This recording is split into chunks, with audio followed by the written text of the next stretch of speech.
Kehidupan bangsa Indonesia pada masa sekarang ini tentu tidak akan bisa lepas kaitannya dengan kehidupan pada masa lampau. Jejak-jejak kehidupan masa lampau pun sedikit demi sedikit telah diungkap ke permukaan melalui bukti-bukti sejarah yang telah ditemukan.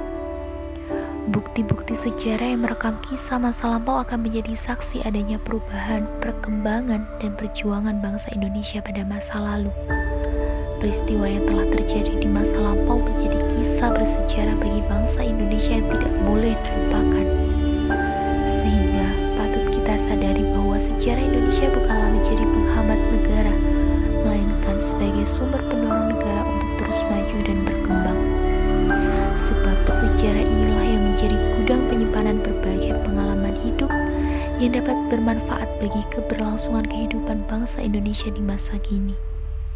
Assalamualaikum warahmatullahi wabarakatuh. Perkenalkan, nama saya Sinda Delia Rudiana Alia dari kelas pendidikan IPS 2020A dengan NIM 2004134444016. Pada kesempatan kali ini saya akan melakukan observasi dan mengulas tempat bersejarah dengan beberapa sudut pandang keilmuan. Cara mengenai sejarah bangsa Indonesia tentu tidak akan pernah lepas kaitannya dengan kehidupan masyarakat Indonesia pada masa Hindu Buddha. Salah satu peninggalan pada masa Hindu Buddha tidak lain ialah candi. Ini saya sedang berada di sebuah candi. Candi ini bernama Candi Pari, yang secara geografis berlokasi di Jalan Purbakala, Desa Candi Pari, Kecamatan Porong, Kabupaten Sidoarjo. Dapat dilihat secara seksama bahwasanya bangunan Candi Pari ini terlihat sangat megah, gagah, dan bervolume, tetapi tidak menampakkan unsur khas arsitektur candi Hindu pada umumnya. Berdasarkan hal tersebut, seorang peneliti asing bernama N.J. Krum mengungkapkan bahwa gaya bangunan Candi Pari ini merupakan hasil akulturasi antara kebudayaan kerajaan Campa dengan kerajaan Jawa. Bagian bangunan Candi Pari ini sebetulnya masih sama dengan bagian bangunan candi-candi pada umumnya, yang mana Candi Pari ini memiliki bagian bangunan yang terdiri atas atap candi, kemudian badan candi, dan yang terakhir adalah kaki candi. Bahan pembuatan Candi Pari ini didominasi oleh batu bata, namun juga ada beberapa batu andesit. Bangunan Candi Pari yang kita lihat saat ini sebetulnya telah mengalami transformasi, yang salah satunya terkait dengan segi bahan bangunannya, yang mana dari beberapa batu bata yang ada saat ini merupakan batu bata pengganti, karena batu bata yang asli beberapa di antaranya telah mengalami kerusakan, sehingga untuk tetap menjaga eksistensinya maka dilakukan beberapa upaya. Salah satunya adalah melakukan renovasi terhadap bangunan candi beserta lingkungan yang ada di sekitar Candi Pari tersebut. Kalau Candi Pari ini sudah pernah direnovasi gitu. Jadi renovasi itu nggak merubah, cuma hanya memperkuat. Jadi renovasi ini tahun 94 sampai 99 dengan bukti bata yang berlumut, yang jelek itu adalah bata baru. Menilik dari sudut pandang keilmuan sejarah mengenai Candi Pari, dapat dikisahkan bahwa pada zaman dahulu kala hiduplah seorang tua bernama Kyai Gede Prangkungan yang memiliki adik perempuan berstatus janda dengan memiliki seorang anak laki-laki bernama Joko Walang Tinunu dan bertempat tinggal di desa Incingan. Kyai Gede Prangkungan sendiri memiliki dua putri yang bernama Nyai Loro Walang Sangit dan Nyai Loro Walang Angin. Suatu ketika Joko Walang Tinunu meminta izin ibunya untuk membuka hutan yang akan dijadikan sebagai tempat tinggal dan penggarapan sawah. Permintaannya pun dikabulkan oleh sang ibu. Kemudian bergegaslah Joko Walang Tinunu dengan kedua temannya yang bernama Satim dan Sabalong menuju ke Duku Kedung Keras untuk membabat rimba. Kemudian pada suatu malam Joko Walang Tinunu beserta kedua temannya memasang wuwu di Kali Kedung Keras dan berhasil menangkap seekor ikan delek. Anehnya, ikan hasil tangkapannya tersebut ternyata bisa berbicara dan menjelaskan bahwa sebenarnya ia bukanlah seekor ikan delek, melainkan seorang manusia bernama Sapu Angin yang dijadikan sebagai raja ikan oleh Pertapa dari Gunung Pamucangan. Joko Walang Tinunu pun terenyuh hatinya sampai berkata, "Barang siapa berasal dari manusia, kembalilah menjadi manusia." Seketika ikan itu berubah wujud menjadi manusia seperti semula dan akhirnya dianggap sebagai adik oleh Joko Walang Tinunu yang diberikan nama sebagai Joko Pandelegan. Akhirnya keduanya pun bersama-sama membuka dan mengolah lahan sebagai lahan pertanian. Namun suatu ketika keduanya mendapati kesulitan terkait dengan bibit. Lalu Joko Walang Tinunu mendatangi Kiai Gede Penanggungan untuk meminta bantuan padanya untuk diberikan bibit padi, namun hanya diberikan sebuah mendang. Kedua putri Kiai Gede Penanggungan diam-diam mulai tumbuh benih-benih asmara terhadap kedua pemuda itu. Akhirnya ketika kedua putri tersebut diperintahkan ayahnya untuk memberikan mendang kepada kedua pemuda itu, ternyata diberikan campuran bibit padi yang asli.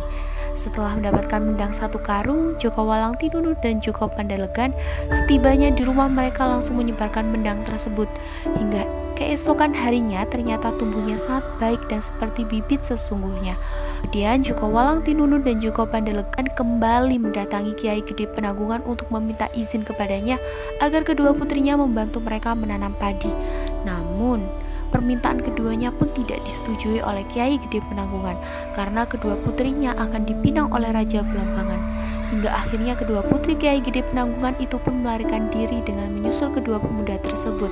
Lalu Nyai Loro Walang Angin akhirnya menjadi istri Joko Pandelegan, sedangkan Nyai Loro Walang Sangit menjadi istri Joko Walang Tinunu. Keempatnya pun akhirnya melanjutkan misinya untuk mengolah lahan pertanian hingga hasilnya begitu memuaskan karena kualitas tanaman sangat baik serta hasil panen yang terus melimpah hingga tidak ada habis-habisnya. Akhirnya membuat banyak orang di segala penjuru datang dan ikut derep atau memotong padi tersebut. Seiring dengan hal itu, ternyata kerajaan Mojopahit sedang mengalami paceklik atau kekurangan pasokan bahan pangan. Ketika Raja Hayam Wuruk mendengar bahwa di Duku Kedung Kras terdapat seorang yang arif dan memiliki banyak padi, akhirnya ia memerintahkan patinya untuk meminta penyerahan padi kepada seorang yang arif tersebut dengan menggunakan perahu yang melewati sungai dari arah tenggara menuju ke Duku Kedung Kras. Jadi Candi Pari ini pada intinya dibangun itu sebagai tanda moksa atau menghilangnya laki-laki yang bernama Jaka Pandelegan. Kalau Candi Sumur itu istrinya yang bernama Nyai Roro Walang Angin, karena mereka berdua berjasa ke Majapahit waktu Majapahit gagal panen itu minta suplai padi dari sini. Kebetulan yang punya padi itu 2 pasang suami istri, yang sepasang sudah diboyong ke Majapahit, sedangkan yang sepasang ini Jaka Pandelegan dengan istrinya ini ingin mempertahankan Desa Kedung Kras itu sebagai sumber panen Majapahit. Karena prajurit Majapahit mendapat perintah dari Raja Hayam Wuruk untuk membawa yang sepasang ini.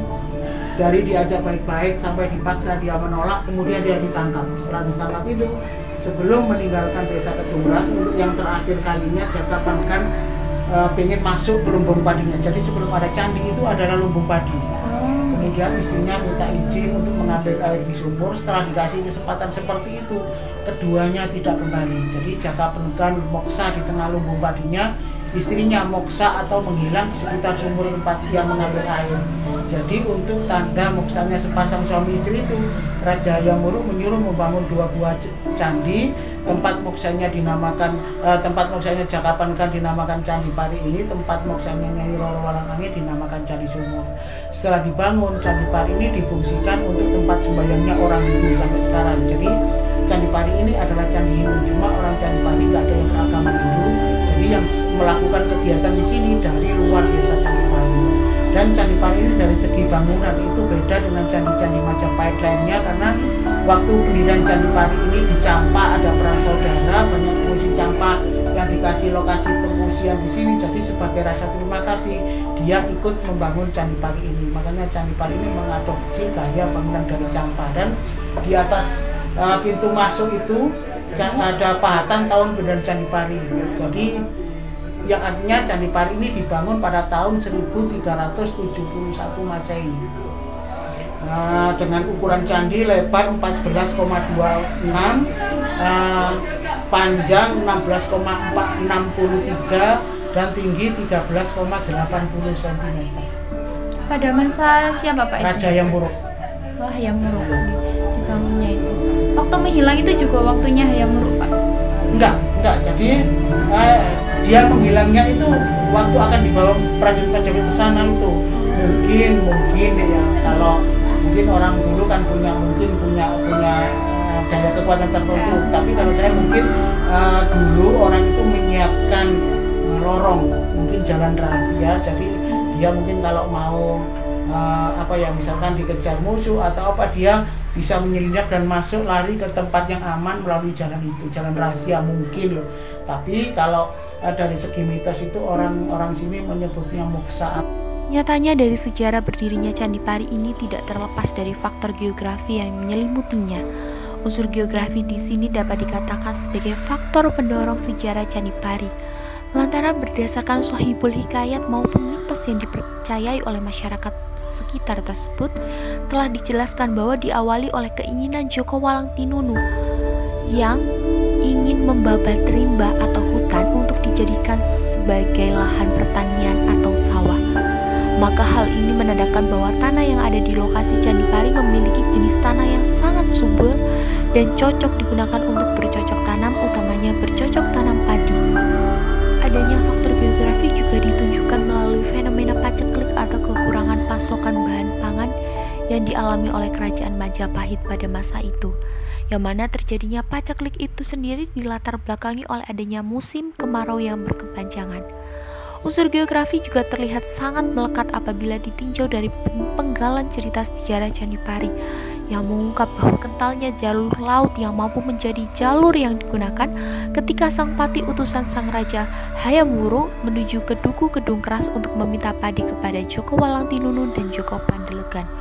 Sudah bukan rahasia umum bukan bahwa kerajaan Majapahit pada masa itu sudah dikenal dengan unsur kemaritiman yang sangat melekat, sehingga tidak heran apabila sudah menggunakan jenis alat transportasi laut berupa perahu untuk menuju ke tempat tujuan, yaitu Duku Kedung Keras.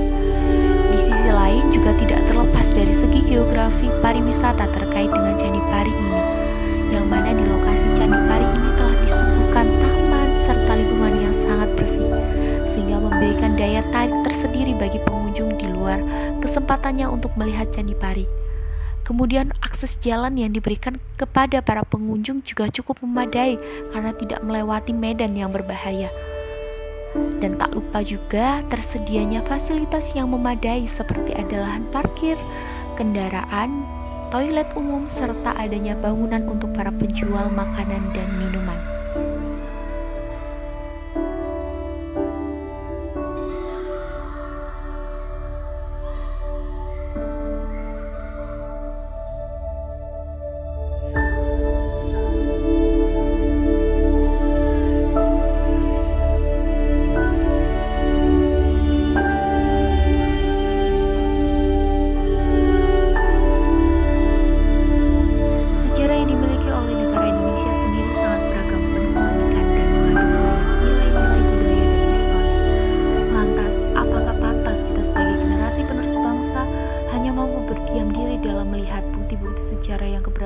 Begitu nyata di sekitar kita, marilah bersama-sama kita berkolaborasi untuk mempertahankan ribuan bahkan jutaan sejarah Indonesia, baik yang belum ataupun sudah kita ketahui bersama.